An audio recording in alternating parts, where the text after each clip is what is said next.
1, maka bisa diskriminasi dengan 124, 130, 120 dari L2.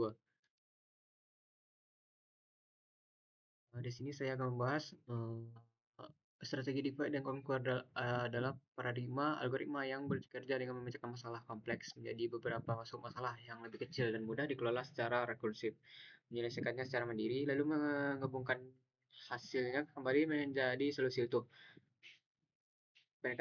Pendekatan ini sangat efektif untuk meningkatkan efisiensi waktu dalam menangani data skala besar, seperti yang diterapkan pada algoritma sort atau quicksort.